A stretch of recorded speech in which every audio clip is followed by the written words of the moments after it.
The massive alien ship hung in space above Earth like a dark cloud. It had arrived 3 days ago without warning, appearing from nowhere in a flash of blue light. The ship was bigger than anything humans had ever built.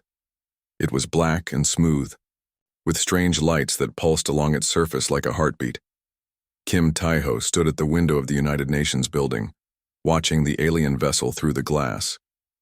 He was the Secretary General of Earth, the man chosen to speak for all of humanity. His hair was gray now, and lines of worry marked his face. He had been a soldier once, fighting in wars across Asia. Now he was a diplomat, but he still thought like a warrior. The door behind him opened. Park Sora walked in, her military uniform crisp and clean. She was the Admiral of Earth's space fleet, a woman known for her quick mind and steady hands. Behind her came Lee Junho, the head of Earth's spy network. His eyes were always moving, always watching. Last came Choi Mina, the chief engineer who built humanity's most advanced weapons. "They want to talk," Junho said quietly. "The aliens have agreed to meet with you." Taiho nodded but did not turn from the window. "What do we know about them?" "They call themselves the Galactic Hegemony," Mina replied. 12 different alien races working together. They have been watching us for a long time." "How long?" Taiho asked. "Maybe hundreds of years," Junho said. "They know everything about us. Our wars, our weapons, our history. They think we are too violent." Sora stepped forward. "Our ships are ready. We have 300 vessels in the solar system. Not much against their technology, but we will fight if we must." Taiho finally turned from the window. His friends could see the weight of the world in his eyes. "No, not yet. Let me hear what they have to say first." The meeting took place on a space station orbiting Earth. The alien ambassador was unlike anything humans had ever seen. It was tall and thin, with skin that seemed to glow with soft light. It had no eyes that humans could see, but somehow it watched them. Its voice came from everywhere and nowhere, speaking perfect English. "I am Zenthis of the Vorthak people," the alien said. "I speak for the Galactic Hegemony. We have come to offer you mercy." Taiho sat across from the creature, trying not to show his fear. "What kind of mercy?" "Your species is young and violent," Zenthis explained. "You fight endless wars. You kill your own kind. You spread destruction wherever you go. This is not your fault. Many young species are like this. But you cannot continue this way. What do you want us to do?" "Submit to our guidance. We will help you evolve beyond violence. We will remove your need to fight, to hurt, to destroy. You will become peaceful. You will be happy." Taiho felt a chill run down his spine. "And if we refuse, then you will be destroyed," Zenthis said simply. "We have done this many times before. Some species choose wisdom. Others choose extinction. We hope you will be wise." "How many species have you helped?" "Over 3,000 in the past. Million years. They are all peaceful now. They live long lives without war, without pain, without the burden of choice. They thank us for our gift." Taiho thought about this. What happens to those who refuse? They no longer exist. The room was silent for a long moment. Taiho could hear his own heartbeat. "How long do we have to decide?" 30 of your days. This is very generous. Most species receive only 7 days. But we find your creativity interesting. Perhaps you can be saved." When Taiho returned to Earth, he called an emergency meeting. The world's leaders gathered in a secure room deep underground. For hours they argued and shouted. Some wanted to surrender immediately. Others wanted to fight to the death. The room was divided and time was running out. That night, Taiho met secretly with his 3 closest friends. They sat in a small room with no windows, no cameras, no listening devices. Junho had made sure of that.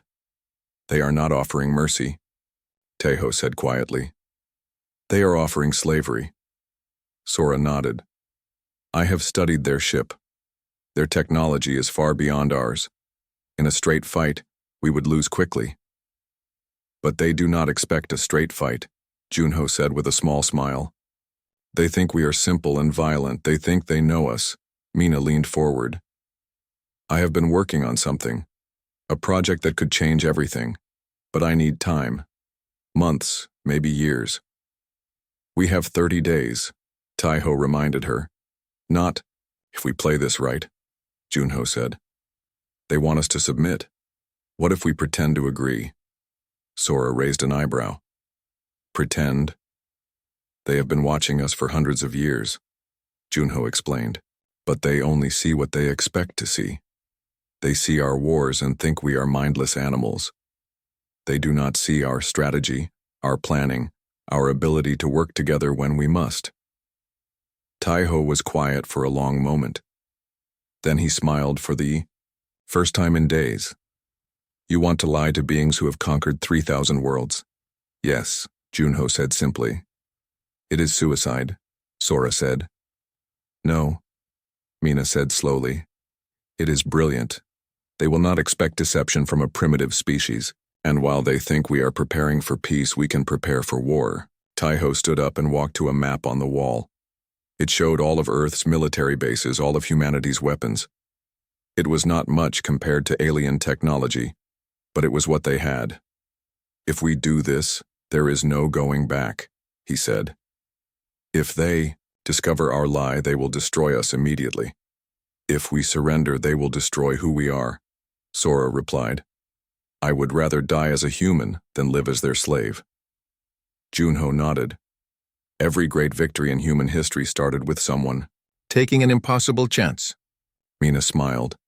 And I have some very good ideas about evening the odds. Taiho looked at each of his friends. These were the people he trusted most in the world. If humanity was going to survive, it would be because of people like them. Then we are agreed, he said. We will give them an answer they expect, but we will prepare for the answer they deserve. The next morning, Taiho stood before the cameras of the world. Billions of people watched as he announced humanity's decision. His words were carefully chosen, designed to buy time and hide the truth. After much consideration, he said, humanity accepts the generous offer of the galactic hegemony. We request time to prepare our people for this great transition to peace. Across the galaxy, Xanthus received the message and felt satisfaction. Another violent species had chosen wisdom over extinction. The process would begin soon, and humanity would join the peaceful civilizations of the galaxy. But in secret meeting rooms and hidden laboratories across Earth, a different kind of preparation was beginning. Humanity was going to war, and their enemies would never see it coming. The world watched as Kim Tae-ho shook hands with Xanthus on live television. The alien's glowing skin seemed brighter than usual, as if it was pleased. The ceremony took place on the same space station where they had first met, with cameras from every nation broadcasting the historic moment. Humanity has chosen wisdom, Xanthus announced to the galaxy. In 60 days we will begin the peaceful transition. Your species will thank us when the burden of violence is lifted from your minds. Taiho smiled and nodded, playing his part perfectly. We look forward to learning from your advanced civilization. Please give us time to prepare our people for this wonderful change. But even as he spoke those words, messages were being sent across Earth in codes that only a few people could read. The real work was beginning. Lee Junho sat in a room filled with computer screens, watching data flow like water. His team of spies worked around the clock, feeding false information to the aliens who were monitoring Earth.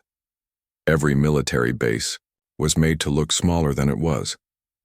Every weapon was hidden or disguised as something harmless. Every soldier was listed as a civilian worker. They are watching our communications, reported Han Jiho, a young captain who commanded Earth's most advanced stealth ship. But they only see what we want them to see. Junho smiled. Good.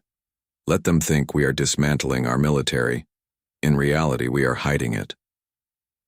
Across the Pacific Ocean, on a secret island base, Choi Mina worked with her team of engineers. They had pieces of alien technology, small devices that had been secretly collected over the years from crashed ships and abandoned stations. Now they were learning how these devices worked. Their energy shields use a frequency pattern, explained Yunara, a scientist who studied alien biology. If we can match that pattern, we might be able to make weapons that can penetrate their defenses. Mina held up a small crystal that glowed with inner light. This is their power source.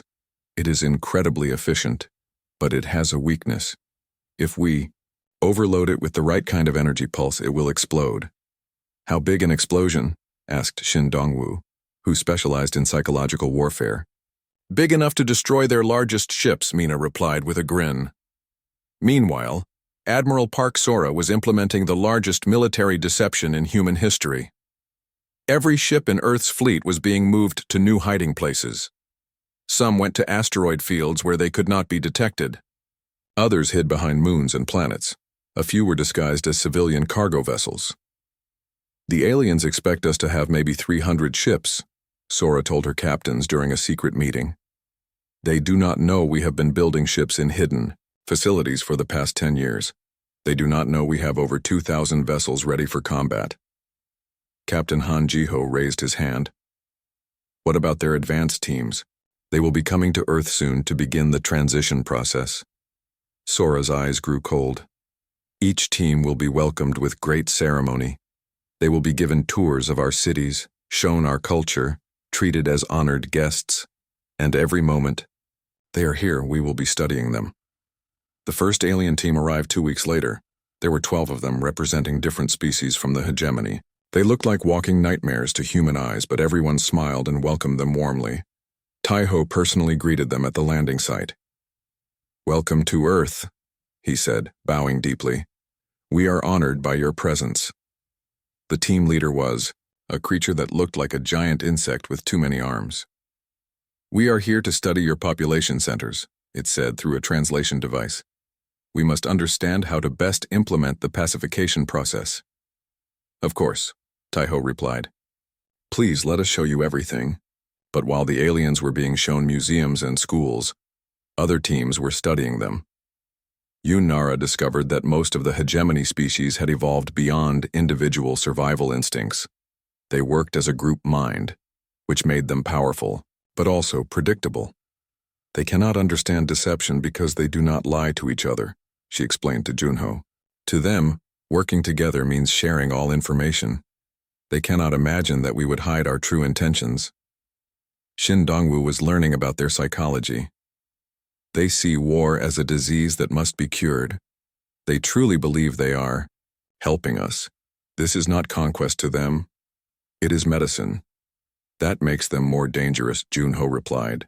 They will not hesitate to destroy us if they think we are infected beyond saving. As the days passed, more alien teams arrived. They set up monitoring stations around Earth, devices that could watch human behavior and prepare for the transition. But each station was secretly surrounded by human observers who studied every piece of alien technology. Mina's teams made breakthrough after breakthrough.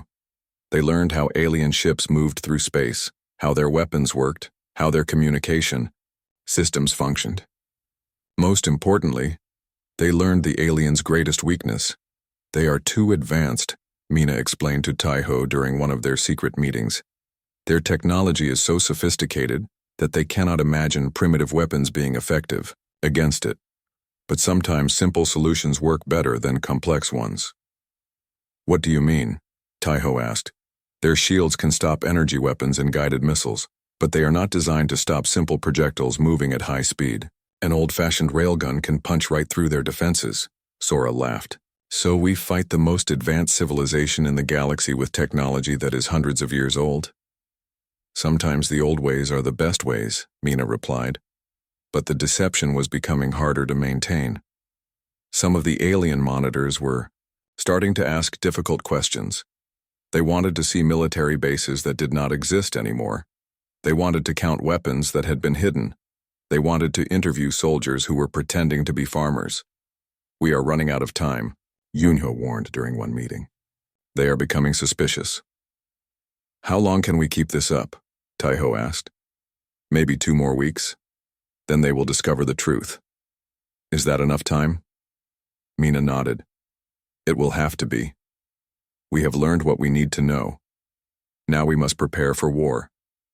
Across the solar system, human forces moved into position. Ships hid in the shadows of asteroids. Weapons platforms were disguised as space stations. Soldiers took positions on every world and moon. The aliens thought they were watching a species prepare for peaceful transition. In reality, they were watching humanity prepare for the largest ambush in galactic history. On the space station where he had first met Xanthus, Tejo looked out at the stars. Somewhere out there, the main hegemony fleet was preparing to come to Earth. They expected to find a defeated, submissive species ready for pacification. Instead, they would find humanity at its most dangerous, united, prepared, and fighting for their freedom. "Let them come," Tejo whispered to himself. "We will show them what mercy really looks like." In 3 days, the largest alien fleet in galactic history would arrive at Earth. They were coming to save humanity from itself. They had no idea they were flying into a trap that had been 2,000 years in the making. The discovery happened by accident, which made it even worse for humanity. Captain Han Jiho was moving his stealth ship through the asteroid belt when he detected the alien scout vessel. The ship was small and fast, clearly designed for reconnaissance. It was heading towards Ceres, where one of humanity's largest weapon manufacturing facilities was hidden inside what looked like a simple mining operation. "Shadow control, this is Silent Thunder," Jiho whispered into his radio. "I have an alien scout approaching Site 7. They are scanning everything." In the command center on Luna, Admiral Park Sora felt her heart skip a beat. Site 7 was supposed to look like a civilian mining facility. If the aliens discovered what was really inside, the entire deception would be exposed. "Can you intercept?" she asked. "Yes, but if I destroy them, they might get a message out first." Sora closed her eyes. This was the moment they had all been dreading. "Do it. We cannot let them report back." Jiho's ship was called Silent Thunder for a reason. It moved through space without making a sound, invisible to most sensors. The alien scout never saw it coming. Jiho's weapons fired once, and the enemy ship disappeared in a flash of light. But in those final seconds, the aliens had sent a quantum message back to their fleet. The message was simple but devastating. The humans were not preparing for pacification. They were preparing for war. On the Hegemony command ship, Xanthus received the message and felt something it had never experienced before: surprise. For 3,000 years, no species had ever successfully deceived the Hegemony. It was impossible. Primitive races did not have the intelligence or the coordination to maintain such elaborate lies. And yet, the evidence was clear. The humans had been building weapons while pretending to dismantle them. They had been hiding their military while claiming to pursue peace. They had been planning war while speaking of surrender. Xanthus immediately sent a message to Earth demanding to speak with Kim Taiho. The confrontation took place on the same space station where they had first met. But this time, there were no cameras, no ceremony, no pretense of friendship. Taiho arrived to find the alien waiting for him, its usually calm demeanor replaced by something that looked almost like anger. "You have deceived us," Xanthus said without greeting. Taiho sat down across from the alien and smiled. "Yes, we have. This is impossible. Primitive species do not possess the capability for such complex deception." "You made a mistake," Taiho replied calmly. "You assumed we were primitive because we fight wars. You never considered that our wars taught us to be smart." Xanthus seemed to shimmer with agitation. "We offered you mercy. We offered you peace. We offered you evolution beyond your violent nature." Taiho leaned forward. "You offered us slavery. You offered to cut out the part of our minds that makes us human. You wanted to turn us into pets. We wanted to save you from yourselves." "No," Taiho said, his voice growing harder. "You wanted to control us. You have been watching us for hundreds of years, studying us like animals in a cage. You know everything about our wars, but you learned nothing about why we fight them. Enlighten." As Taiho stood up and walked to the window that looked out at Earth, his home planet looked beautiful from here, blue and green and alive. "We fight because some things are worth fighting for. Freedom is worth fighting for. The right to choose our own path is worth fighting for. The right to remain human is worth fighting for. Your nature is flawed. Violence only leads to suffering. Sometimes, Tejo agreed. But sometimes violence is the only answer to greater violence. You have destroyed 3,000 civilizations, Xenthis.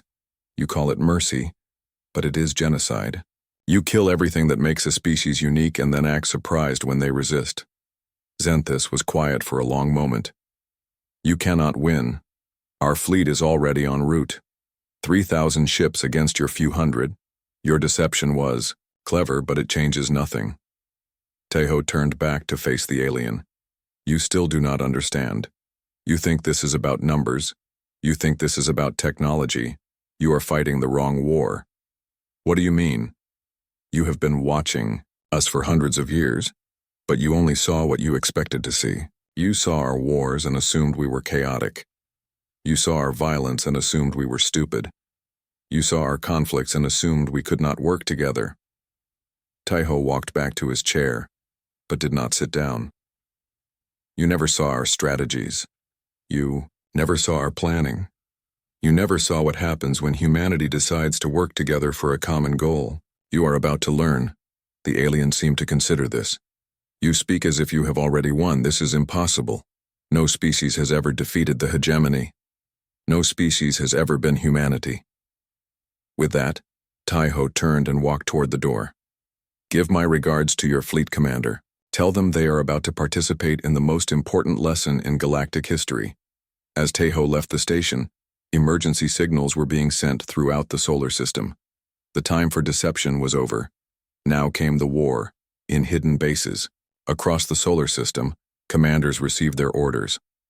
On Luna, Bae Hyunwoo powered up defense systems that had been disguised as communications arrays. On Mars, Ryu Daehyun prepared his ground forces for an invasion that might never come. Throughout the asteroid belt, Ko Subin and thousands of other pilots climbed into fighters that had been hidden inside hollowed-out rocks. Admiral Sora stood on the bridge of her flagship, watching the displays that showed every human vessel in the solar system. For the first time in weeks, she was not hiding anything. Every ship was revealed, every weapon was powered up, every soldier was ready. Ma'am, reported her communications officer. We are receiving a message from the hegemony fleet. They will arrive in 6 hours. How many ships? 3,427. Sora nodded. The number was even larger than they had expected, but numbers were not everything. Send the signal. Operation Thunder begins now. Across the solar system, human forces began to move, but they did not move toward the enemy. Instead, they moved into position for the trap that humanity had been preparing for months. The hegemony fleet arrived exactly on schedule, appearing near Earth in flashes of blue light. The ships were massive and beautiful, their alien hulls gleaming in the sunlight. They moved in perfect formation, a display of power that had conquered countless worlds. But as they spread out across the solar system, searching for the human fleet they expected to find, they discovered something unexpected. Empty space, no ships, no weapons, no resistance. The humans had vanished. On the hegemony command ship, Admiral Kethvar studied the sensor readings with growing confusion. Where are they? Our intelligence reports indicated hundreds of human vessels. Perhaps they fled, suggested one of his officers. Impossible, their ships are too slow to escape our sensors. They must be here somewhere. But hours passed and still the humans did not appear. The hegemony fleet spread out further, searching every planet, every moon, every asteroid. They found mining facilities and research stations, but no military targets. It was as if humanity's entire military had simply disappeared. This makes no sense, Kethvar muttered. No species has ever hidden their entire fleet from our sensors.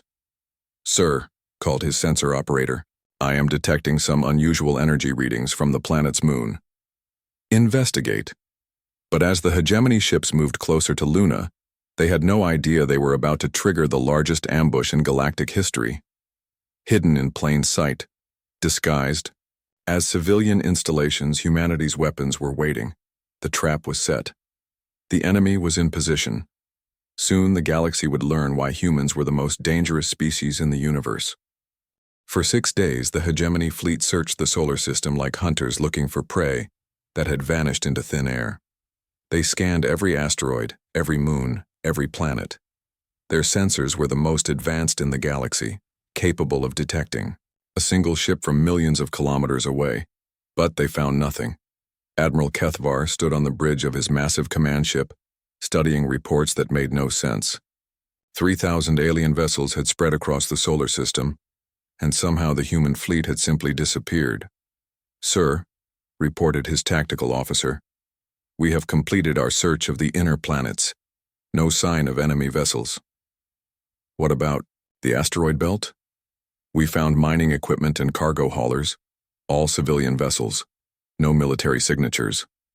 Kethvar felt a sensation he had not experienced in centuries of conquest. Confusion. "This is impossible. Intelligence reports confirmed that humans have several hundred military vessels. Ships cannot simply vanish."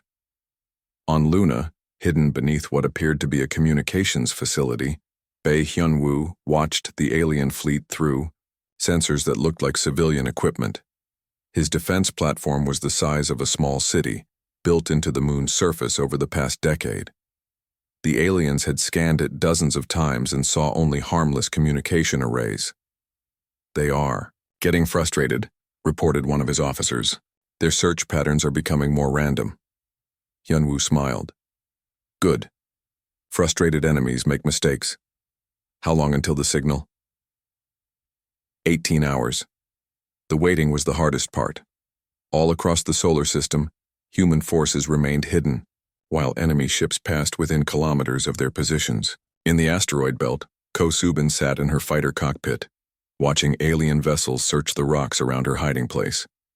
Her ship was buried inside a hollowed-out asteroid, invisible to all sensors. "This is insane," whispered her wingman over the radio. "There are 12 enemy ships within 10,000 kilometers of us." "Stay calm," Subin replied. "They cannot see us. Trust the plan." But the plan required perfect timing and incredible patience. One mistake, one early movement, one accidental signal, and the entire ambush would be ruined. On Mars, Ryu Daehyun prepared for a battle that might never come. His ground forces were hidden in underground facilities that looked like research stations. If the aliens decided to invade the planet, they would find more resistance than they expected. "Sir," reported one of his sergeants, "alien scouts are approaching the surface. Should we engage?" "No. Let them land. Let them think we are harmless scientists." The alien landing party consisted of 50 soldiers in advanced armor. They moved through the research facility like they owned it, scanning everything with their weapons ready. They found laboratories and living quarters, exactly what they expected to find. They had no idea that beneath their feet, 10,000 human soldiers were waiting in hidden bunkers. Admiral Park Sora commanded the operation from a ship hidden inside the largest asteroid in the belt. Her vessel was completely powered down, running on minimal life support. To alien sensors, it looked like nothing more than a particularly dense rock. "Status report," she whispered into her communicator. "All units in position," came the reply, from dozens of commanders throughout the solar system. "Enemy forces have spread out across a wide area. They are perfectly positioned for the ambush. Choi Mina, what is the status of our special weapons?" Mina's voice came through clearly despite the distance. "All devices are ready. The aliens have no idea what is coming." The breakthrough had come from studying captured alien technology. Mina's team discovered that hegemony ships used a network of quantum communicators to coordinate their movements. Every ship was connected to every other ship in a vast web of instant communication. It was their greatest strength, but also their greatest weakness. "If we can overload their communication network," Mina had explained weeks earlier, "their entire fleet will be temporarily blinded. They will lose coordination, lose targeting data, lose everything that makes them effective." "How long will the effect last?" Sora had asked. "Maybe 10 minutes. But 10 minutes is all we need." Now, as the hegemony fleet continued its futile search, that moment was approaching. On the seventh day, Admiral Kethvar made the decision that sealed his fleet's fate. Frustrated by the lack of results, he ordered his ships to move closer together for a coordinated sweep of the outer planets. "Perhaps the humans are hiding near Jupiter," he told his officers. "Form up and advance in battle formation. If they are out there, we will find them." The alien fleet began to converge, moving from their spread-out search pattern into a tight formation. It was exactly what humanity had been waiting for. Hidden sensors throughout the solar system tracked every movement. As the alien ships moved closer together, they unknowingly positioned themselves perfectly for the trap. "All units, this is Admiral Sora," came the signal that every human had been waiting to hear. "Execute Operation Thunder.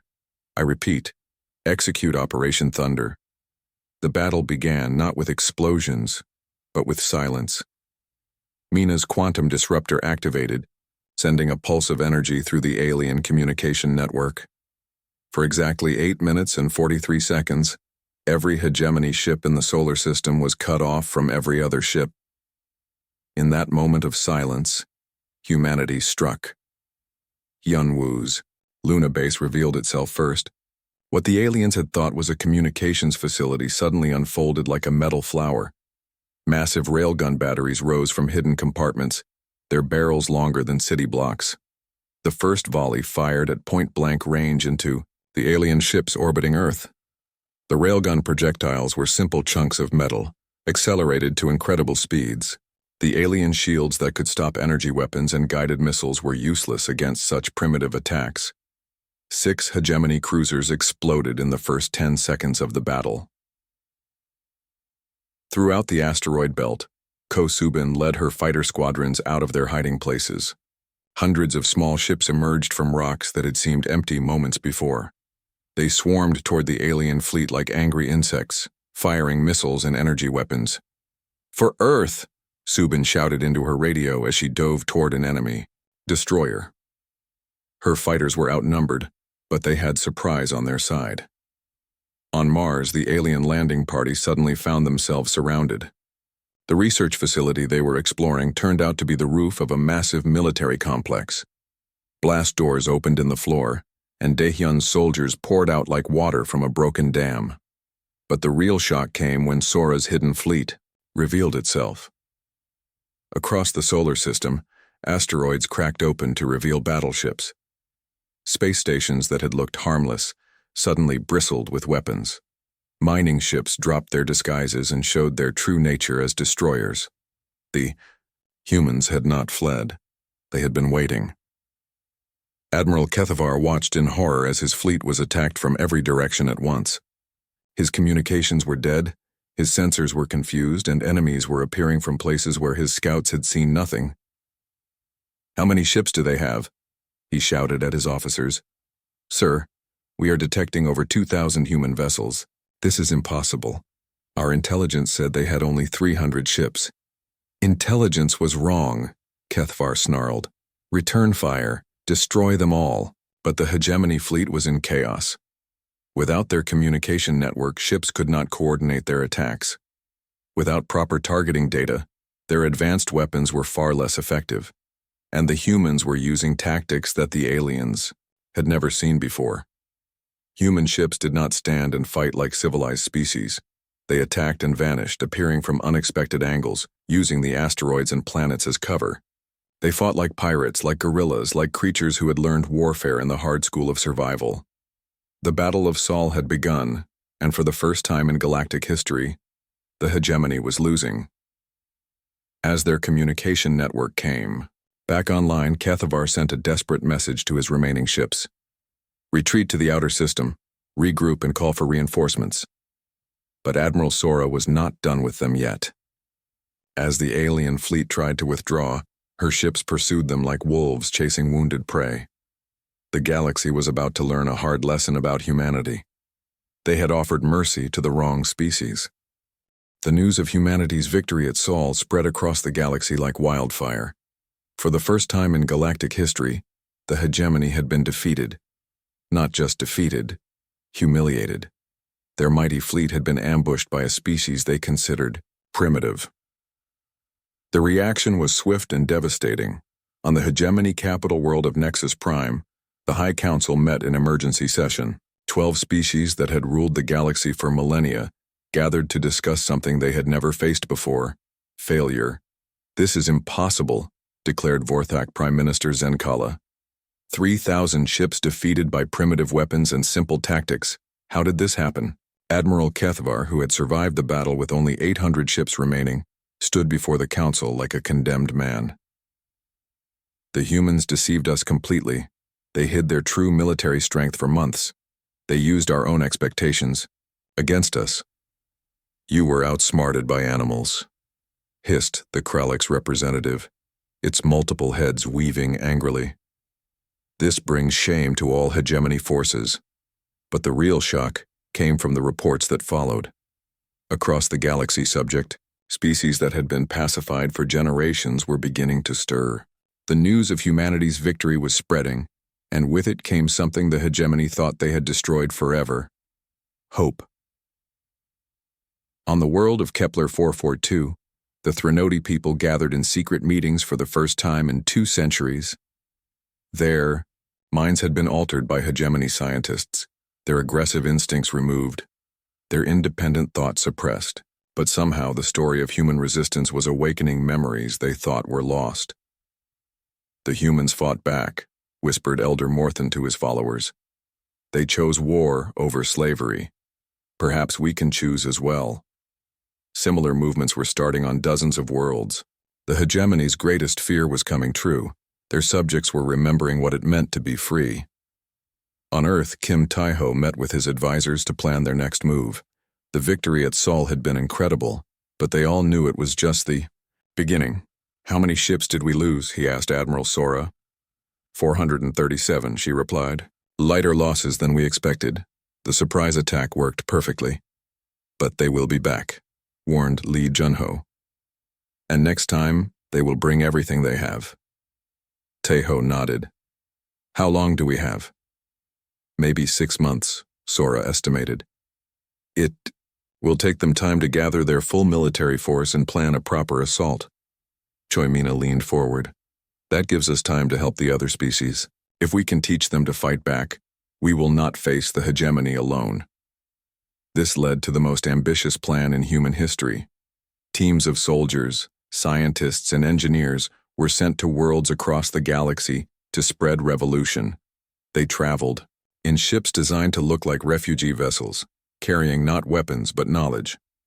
Commander Im Kyung-ho led the first diplomatic mission to the Threnody homeworld.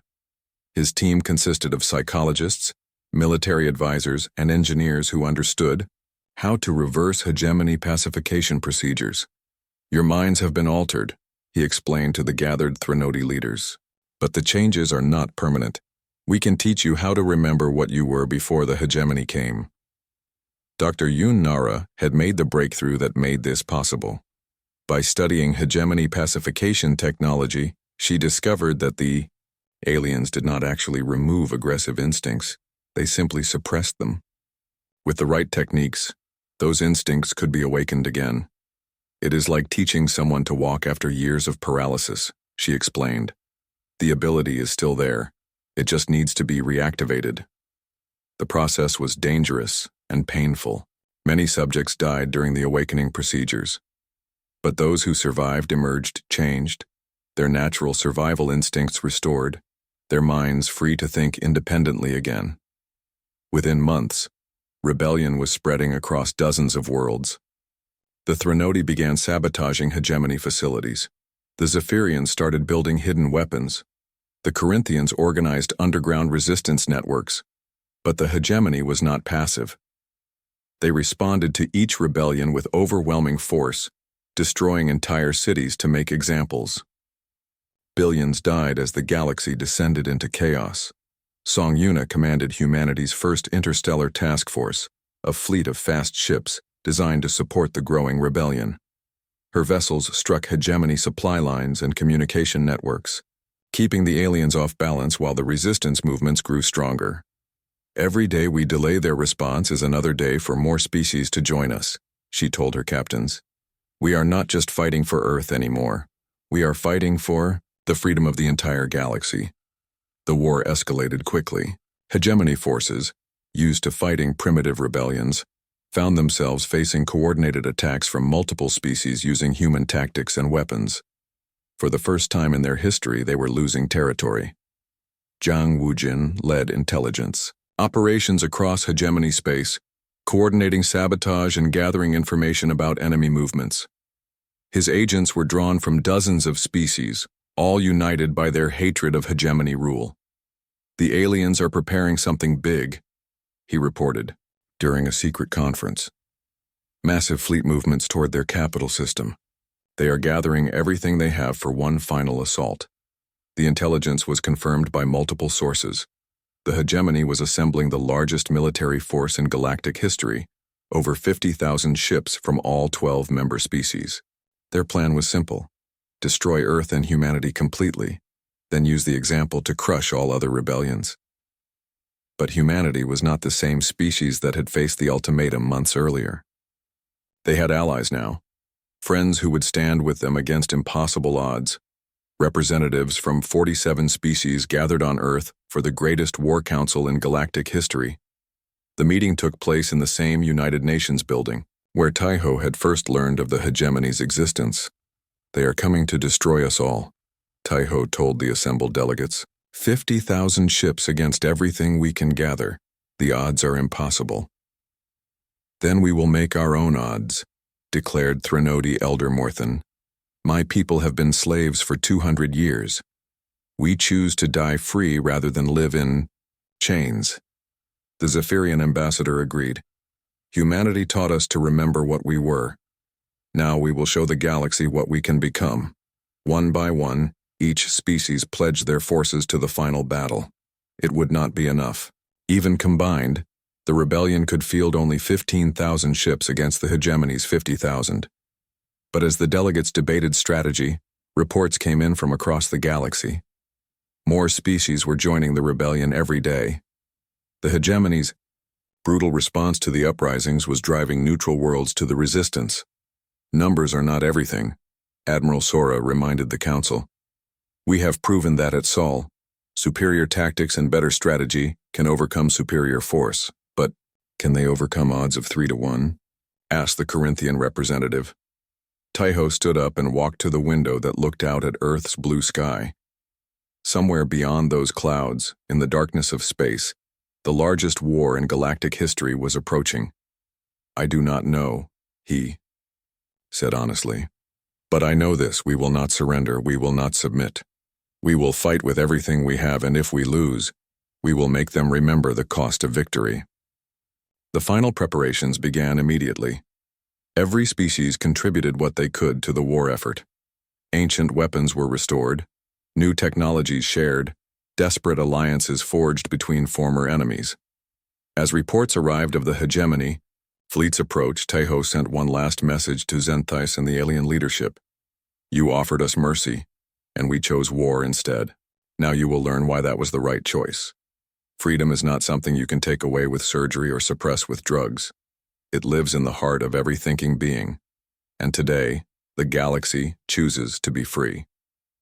The response came quickly. Your rebellion ends at Nexus Prime. Come and we will show you the price of defying the natural order. The stage was set for the Battle of Nexus Prime, where the future of galactic civilization would be decided. Humanity had started this war to save themselves. Now they would finish it to save everyone.